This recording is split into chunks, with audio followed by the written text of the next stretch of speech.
কৃষ্ণ সে তোমার, কৃষ্ণ দিতে পারো, তোমারও শক্তি আছে। আমি তো কাঙাল, কৃষ্ণ কৃষ্ণ বলি, ধাই তব পাছে পাছে। হরে কৃষ্ণ। আমি সুশোভিতা গোপিকা দেবী দাসী আপনাদের সঙ্গে আজকে আবার একটা ছোট গল্প নিয়ে। আজকের গল্পটার নাম হলো রাত্রিতে সূর্য দেখা। এক খামখেয়ালি শৌখিন জমিদারের হঠাৎ করে খেয়াল হয় যে উনি অমাবস্যার রাতে সূর্য দর্শন করবেন।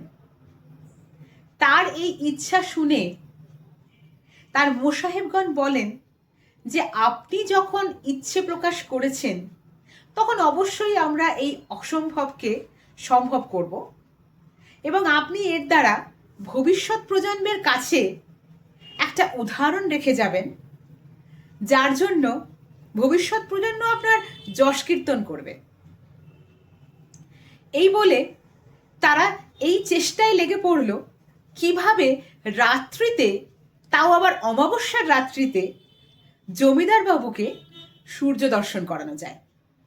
তো এক মোসাহেব এক বিশাল একটা লণ্ঠন নিয়ে আকাশে ধরলে হুজুরকে জিজ্ঞাসা করে যে দেখুন তো হুজুর, আপনি কি সূর্য দর্শন করতে পারছেন? তখন বাকি দুজন মোসাহেবগণ বলেন, না না, এটাতে ঠিক সূর্য দর্শন হচ্ছে না। আমাদের আসলে 10 কোটি মোমবাতির শক্তির সমান একটা বৈদ্যুতিক আলোর ব্যবস্থা করতে হবে। তো সেই ধারণা অনুযায়ী, জমিদার বাবুর ইচ্ছে প্রকাশ অনুযায়ী তারা ওরকম একটা বৈদ্যুতিক আলোর ব্যবস্থা করলো বিজ্ঞানীদের সাহায্য নিয়ে। কিন্তু তাতেও তারা ব্যর্থ হলো জমিদার বাবুকে অমাবস্যার রাতে সূর্য দর্শন করাতে। ঠিক সেই সময় এক বিজ্ঞ ব্যক্তি এসে জমিদার বাবুকে বললেন যে শত শত কৃত্রিম আলোর ব্যবস্থা করে নিলেও কখনোই রাত্রিতে সূর্য দর্শন করা সম্ভব নয়।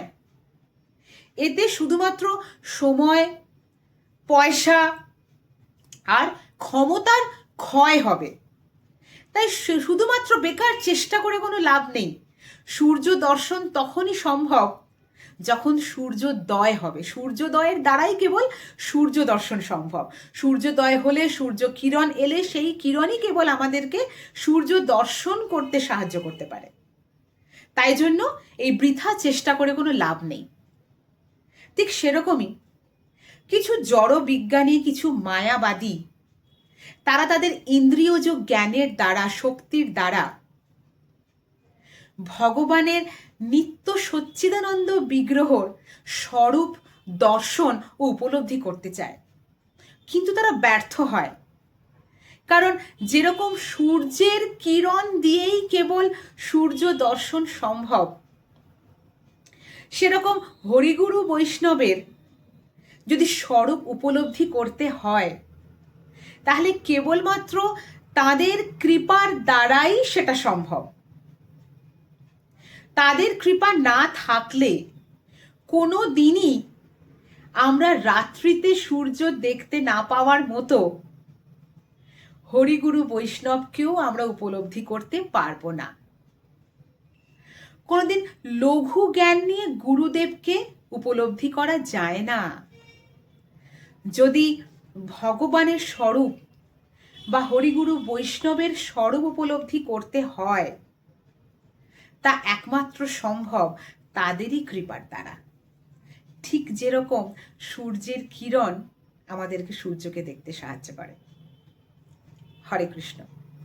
যদি আমার গল্পটি আপনাদের ভালো লেগে থাকে তাহলে অবশ্যই লাইক করবেন, শেয়ার করবেন বন্ধুদের সাথে, চ্যানেলটি সাবস্ক্রাইব করবেন এবং আপনাদের মতামত কমেন্টে অবশ্যই জানাবেন, যার জন্য আমরা অপেক্ষায় থাকব।